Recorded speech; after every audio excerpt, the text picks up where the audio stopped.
أعوذ بالله من الشيطان الرجيم بسم الله الرحمن الرحيم وإذ أخذنا ميثاقكم لا تسفكون دماءكم ولا تخرجون أنفسكم من دياركم ثم أقررتم وأنتم تشهدون۔ اور یاد کرو جب ہم نے تم سے پختہ عہد لیا تھا کہ تم آپس میں خون خرابہ نہ کرو، کہ تم آپس میں خون خرابہ نہ کرنا، لا تسفکون دماءکم، اور تم اپنے لوگوں کو اپنے گھروں سے نہ نکالنا۔ پھر تم نے اقرار بھی کیا اور تم خود گواہ تھے۔ ثم أنتم هؤلاء تقتلون أنفسكم وتخرجون فريقا منكم من ديارهم، پھر تم ہی وہ لوگ ہو کہ اپنے ہی لوگوں کو قتل کرتے ہو اور اپنے ہی کچھ لوگوں کو ان کے گھروں سے نکالتے ہو۔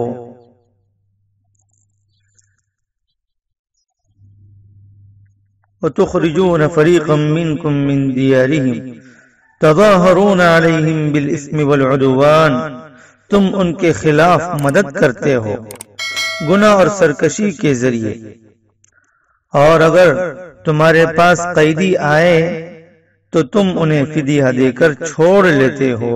لیتے ہو، اور اگر تمہارے پاس قیدی آئے تو تم انہیں فدیہ لے کر چھڑا لیتے ہو، حالانکہ تمہارے لیے انہیں ان کے گھروں سے نکالنا ہی حرام تھا۔ وَهُوَ مُحَرَّمٌ عَلَيْكُمْ إِخْرَاجُهُمْ، حالانکہ تمہیں انہیں ان کے گھروں سے نکالنا ہی حرام تھا۔ کیا تم تورات کے کچھ حصے کو مانتے ہو اور کچھ حصے کا انکار کرتے ہو؟ تورات کے، اس کو بریکٹ میں کر لینا، فَمَا جَزَاءُ مَن يَفْعَلُ ذَلِكَ مِنكُمْ إِلَّا خِزْيٌ فِي الْحَيَاةِ الدُّنْيَا، سو اب بتاؤ تم میں سے جو شخص یہ کام کرے اس کا بدلہ اس کے سوا کیا ہو سکتا ہے کہ اسی کی دنیاوی زندگی میں رسوائی ہو اور قیامت کے دن انہیں دردناک عذاب کی طرف لوٹایا جائے گا، اور اللہ تعالی تمہارے اعمال سے غافل نہیں ہے۔ فما جزاء من يفعل ذلك منكم الا خزي في الحياة الدنيا، سو اب بتاؤ تم میں سے جو شخص یہ کام کرے اس کا بدلہ اس کے سوا کیا ہو سکتا ہے کہ اسی کی دنیاوی زندگی میں رسوائی ہو اور قیامت کے دن انہیں دردناک عذاب کی طرف لوٹایا جائے گا۔ وَمَا اللَّهُ بِغَافِلٍ عَمَّا تَعْمَلُونَ، اور اللہ تعالیٰ تمہارے اعمال سے غافل نہیں ہے۔ أولئك الذين اشتروا الحياة الدنيا بالآخرة فلا يخفف عنهم العذاب ولا هم ينصرون، یہی وہ لوگ ہیں جنہوں نے دنیاوی زندگی کو آخرت کے بدلے میں خرید لیا، سو نہ ان کے عذاب میں تخفیف کی جائے گی اور نہ ان کی مدد کی جائے گی۔ وَلَقَدْ آتَيْنَا مُوسَى الْكِتَابَ وَقَفَّيْنَا مِن بَعْدِهِ بِالرُّسُلِ، اور تحقیق کہ ہم نے موسیٰ علیہ السلام کو تورات عطا کی اور ان کے بعد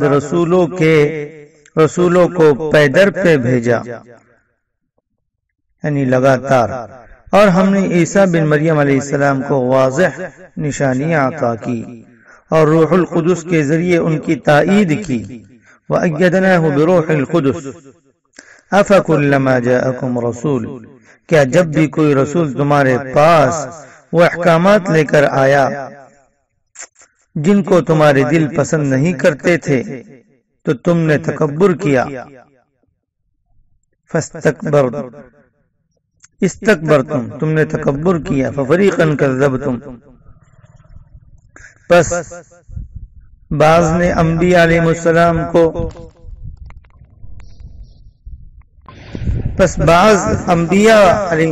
کو تم نے جھٹلایا اور بعض کو قتل کیا۔ وقالوا قلوبنا غلف، اور انہوں نے کہا ہمارے دل غلاف میں ہیں۔ بل لعنهم اللہ بکفرهم فلا یؤمنون الا قلیلا، بلکہ ان پر اللہ کی لعنت ہے ان کے کفر کے سبب، سو وہ بہت کم ایمان لاتے ہیں۔ صدق اللہ العظیم۔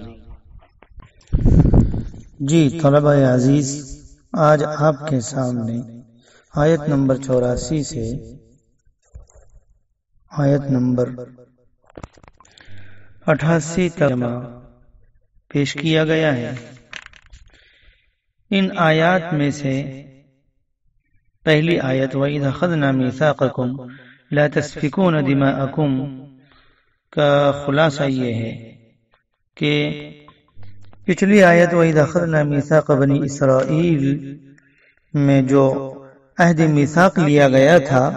اس آیت کریمہ میں اس کا تتمہ بیان کیا جا رہا ہے۔ چنانچہ ارشاد باری تعالیٰ ہے وَإِذْ أَخَذْنَا مِيثَاقَكُمْ لَا تَسْفِكُونَ دِمَاءَكُمْ، یاد کرو جب ہم نے تم سے پختہ عہد لیا تھا کہ تم اپنا آپس میں خون نہ بہانا اور اپنوں کو اپنے گھروں سے نہ نکالنا، پھر تم نے اقرار کیا اور تم خود اس پر گواہی بھی دیتے ہو۔ بعض اوقات ایسا ہوتا ہے کہ کسی کی تقریر سے کسی امر کا اقرار مترشح ہو جاتا ہے، گو صاف اقرار نہیں ہوتا مگر عرفاً اور عقلاً اس کو اقرار ہی سمجھا جاتا ہے، لیکن یہاں تو ثم اقررتم سے اس شبہ کو بھی رفع کر دیا اور بتا دیا گیا کہ یہ اقرار اتنا صریح اور واضح تھا جیسے کہ شہادت ہوتی ہے۔ ترک وطن کرانے کے ممانعات کا مطلب یہ ہے کہ کسی کو آزار اور تکلیف پہنچا کر اتنا تنگ مت کرنا کہ بیچارہ ترک وطن پر مجبور ہو جائے، یعنی صاف الفاظ میں نکال دینا ہی اخراج نہیں، بلکہ ایسے اسباب پیدا کرنا کہ وہ تنگ آ کر آپ کا وطن چھوڑ دے۔ یہ صرف وطن ہی کے متعلق نہیں بلکہ کسی شعبے میں آپ ایک ساتھ رہتے ہو، کسی گاؤں میں، گلی میں، محلے میں، روم میں، یعنی عمومیت پر اس کا اطلاق کیا جائے گا۔ وہاں ایسے اسباب پیدا کر کر اپنے ساتھی کو، اپنے وطن والے کو، اپنے بھائی کو اور اپنے روم پارٹنر کو، دوست کو ایسے اسباب پیدا کر کے تنگ کرنا کہ وہ خود نکلنے پر مجبور ہو جائے، یہ بھی اخراج میں داخل ہے۔ ثم انتم هؤلاء تقتلون انفسكم الى آخر الآية وما الله بغافل عما تعملون۔ تتمہ میثاق میں جو حکم ان کو دیا گیا ہے اس کے متعلق عہد شکنی، عہد کو توڑنے کا بیان اس آیت کریمہ میں مذکور ہے۔ اس پوری آیت کریمہ میں انہیں 3 حکم دیے گئے تھے، 3 احکام ان پر لازم تھے۔ اول یہ کہ قتل نہ کرنا، دوم یہ کہ اخراج یعنی ترک وطن نہ کرانا، سوم یہ کہ اپنی قوم میں سے کسی کو قید و بند میں گرفتار دیکھے تو روپیہ خرچ کر کے چھڑا دینا، فدیہ دے کر چھڑا لینا۔ تو ان لوگوں نے اول کے حکم کو تو چھوڑ دیا اور تیسرے حکم کا اہتمام کرنے لگے، یعنی کہ قتل بھی کرتے تھے اور ترک وطن بھی کرواتے تھے، لیکن تیسرا جو حکم ہے قید و بند میں گرفتار دیکھے تو فدیہ دے کر چھڑا لینا، تو تیسرے حکم کا اہتمام کرنے لگے۔ اور صورت اس کی یہ ہوئی کہ اہل مدینہ میں 2 قومیں تھیں، اوس و خزرج، اور ان میں باہم عداوت رہتی تھی، کبھی کبھی قتال کی نوبت بھی آ جاتی۔ مدینہ کے گرد نواح میں یہودیوں کے 2 قومیں بنو قریظہ اور بنو نذیر آباد تھیں۔ اوس بنی قریظہ کے باہم دوست تھے اور خزرج بنو نذیر میں باہم تعلقات تھے، یعنی اوس قریظہ کے ساتھ تعلق رکھتے تھے اور خزرج بنو نذیر کے ساتھ۔ جب اوس خزرج میں باہم لڑائی ہوتی تو دوستی کی بنا پر بنو قریظہ تو اوس کے مددگار ہوتے اور بنو نذیر خزرج کی طرفداری کرتے۔ تو جہاں اوس و خزرج مارے جاتے تھے اور نکالے جاتے تھے تو ان کے دوستوں اور حامیوں کو بھی یہ مصیبت پیش آتی، اور ظاہر ہے کہ بنو قریظہ کے قتل اور اخراج میں بنو نذیر کا بھی ہاتھ ہوتا، اور ایسا ہی بالعکس۔ البتہ یہود کی دونوں جماعتوں میں سے اگر کوئی جنگ میں قید ہو جاتا تو ہر جماعت اپنے دوستوں کو مال پر راضی کر کے اس قیدی کو رہا کرا دیتے تھے، اور کوئی پوچھتا کہ ایسا کیوں کرتے ہو تو اس کو جواب دیتے کہ اسیر کو رہا کر دینا ہم پر واجب ہے، اور اگر کوئی قتل و قتال میں معین اور مددگار بنے پھر اس پر کوئی اعتراض کرتا تو کہتے کہ کیا کرے، دوستوں کا ساتھ نہ دینے سے عار آتی ہے۔ اس آیت میں اللہ تعالیٰ نے اس کی شکایت فرمائی ہے اور ان کی حیلہ سازیوں کا پردہ چاک فرمایا ہے۔ اس آیت میں جن مخالف قوموں کی امداد کا ذکر ہے اس سے اوس و خزرج مراد ہے کہ اوس بنو قریظہ کی موافقت میں بنو نذیر کے مخالف تھے اور خزرج بنو نذیر کی موافقت میں بنو قریظہ کے مخالف تھے۔ آگے دو لفظ آئے ہیں اسم اور عدوان، ظلم اور گناہ۔ دو لفظ لانے سے اس طرف اشارہ ہو سکتا ہے کہ اس میں دو حق ضائع ہوتے ہیں، حکم الہی کی تعمیل نہ کر کے حق تعالی شانہ کا حق ضائع کیا، اور دوسروں کو آزار پہنچا کر، تکلیف پہنچا کر حقوق العباد ضائع کر دیے۔ آگے تو حقوق اللہ کو ضائع کرنے کا تعلق اسم سے ہوا اور حقوق العباد ضائع کرنے کا تعلق عدوان سے ہوا۔ آگے اس آیت شکنی پر ملامت کرتے ہوئے اور شکایت کے ساتھ ساتھ سزا کو بھی بالتصریح بیان فرمایا گیا ہے۔ ارشاد ہے تو کیا بس کتاب یعنی تورات کے بعض احکام پر تم ایمان رکھتے اور بعض احکام پر ایمان نہیں رکھتے، یعنی کچھ پر عمل کرتے اور کچھ کو چھوڑ دیتے ہو؟ ایسے شخص کی جو تم لوگوں میں سے ایسی حرکت کرے بجز رسوائی کی دنیاوی زندگی میں روز قیامت کو بڑے سخت عذاب میں ڈال دیے جائیں گے۔ بہرحال وہ یہودی جن کا قصہ مذکور ہے نبی کریم صلی اللہ علیہ وسلم کی نبوت کا انکار کرنے کی بنا پر کافر ہی تھے، مگر یہاں ان کا کفر مذکور نہیں ہے، بلکہ بعض احکام پر عمل نہ کرنے کو کفر سے تعبیر فرمایا ہے۔ حالانکہ جب تک حرام کو حرام سمجھے آدمی کافر نہیں ہوتا۔ سو اس شبہ کا اور اعتراض کا جواب یہ ہے کہ جو گناہ بہت شدید ہوتا ہے اس پر محاورات شرعیہ میں اس کی شدت اور اس کی قباحت کے پیش نظر کفر کا اطلاق اس پر کر دیا جاتا ہے۔ ہم اپنے محاورات عرضیہ میں اس کی مثالیں دن رات دیکھتے ہیں، جیسے کہ کسی ذلیل حرکت کرنے والے کو کہہ دیتے ہیں کہ تو بالکل چمار ہے، حالانکہ مخاطب چمار یقیناً نہیں ہے۔ اس سے مقصود شدت نفرت اور اس کام کی قباحت ظاہر کرنا ہوتا ہے، اور یہی معنی ہے اس حدیث کے من ترک الصلاۃ متعمدا فقد کفر۔ بہرحال اس مقام پہ جن دو سزاؤں کا ذکر ہے ان میں سے پہلی سزا یعنی دنیا میں ذلت و رسوائی، تو اس کا وقوع اس طرح ہوا کہ حضور صلی اللہ علیہ وسلم ہی کے زمانے میں مسلمانوں کے ساتھ معاہدے کی خلاف ورزی کرنے کے سبب بنو قریظہ قتل کر دیے گئے اور قید کیے گئے، اور بنو نذیر ملک شام کی طرف 1000 ذلت اور خواری کے ساتھ نکال دیے گئے۔ اگلی آیت اولئک الذین اشتروا الحیاۃ الدنیا بالآخرہ میں ان کی سزا کی وجوہات کو بیان کیا جا رہا ہے کہ انہوں نے دنیاوی زندگی کو آخرت کے بدلے میں خرید لیا۔ اور اگلی آیت وَلَقَدْ آتَيْنَا مُوسَى الْكِتَابَ وَقَفَّيْنَا مِن بَعْدِهِ بِالرُّسُلِ، موسیٰ علیہ السلام اور عیسیٰ علیہ السلام کے نبوت کا تذکرہ ہے، اور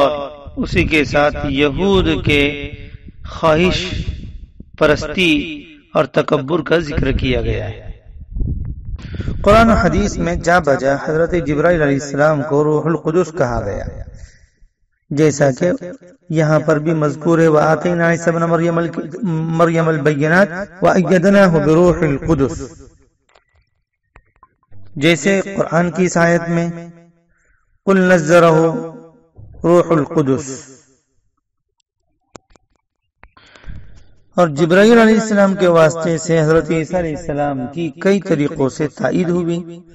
اور مدد ہوئی۔ اول تو ولادت کے وقت مس شیطانی سے حفاظت کی گئی۔ دوم، پھر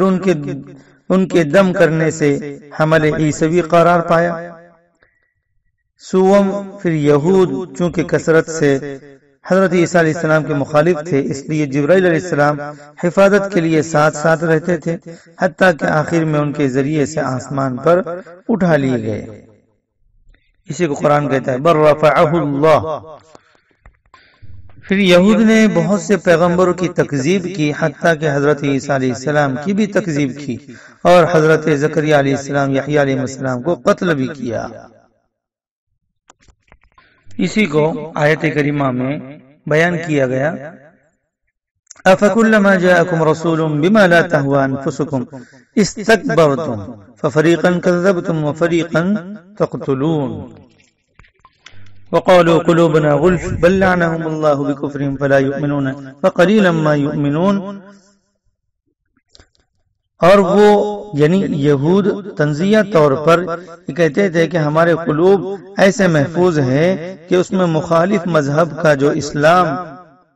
ہے اس کا اثر نہیں ہوتا، تو مذہب پر ہم خوب پختہ ہے۔ حق تعالی شانہ فرماتے ہیں کہ یہ محفوظی اور پختگی نہیں ہے، بلکہ ان کے کفر کے سبب ان پر خدا کی مار ہے کہ اسلام جو مذہب حق، بلکہ ان کے کفر کے سبب ان پر خدا تعالیٰ کی مار ہے، پھٹکار ہے کہ اسلام جو مذہب حق ہے اس سے نفرت اور منسوخ مذہب پر عمل کرنا اور اس پر اصرار کرنا سب بہت ہی تھوڑا سا ایمان یہ لوگ رکھتے ہیں، اور تھوڑا ایمان مقبول نہیں، بس وہ کافر ہی ٹھہرے۔ یہ تھوڑا سا ایمان ان امور کی بابت ہے جو ان کے مذہب اور اسلام میں مشترک ہے، مثلا خدا کا قائل ہونا، وہ بھی خدا کے قائل ہے، قیامت کا قائل ہونا، وہ بھی قیامت کے قائل ہے، کہ ان امور کے وہ بھی اقرار کرتے ہیں، لیکن خود نبوت محمدیہ اور قرآن کے کلام الہی ہونے کے منکر تھے، اس لیے پورا ایمان نہ تھا، اور اس تھوڑے سے ایمان کو باعتبار لغت ایمان کہا، جس کے معنی مطلق یقین کے ہیں، گو وہ بعض اشیاء کے ساتھ ہی متعلق ہو۔ شرعاً اس کو ایمان نہیں کہتے، شرعاً وہ ایمان معتبر ہے جو کل امور وارد فی الشرع کے یقین کے ساتھ ہو، یعنی شریعت میں جتنے امور وارد ہوئے ہیں ان سب پر یقین کرنا یہ کامل ایمان ہے۔ اللہ تبارک و تعالی ہم کو کامل ایمان نصیب فرمائے۔ وارد فی الشرع تمام امور اور احکام الہیہ اور جناب نبی کریم صلی اللہ علیہ وسلم کے احکامات پر عمل کرنے کی توفیق عطا فرمائے۔ وآخر دعوانا الحمد للہ رب العالمین۔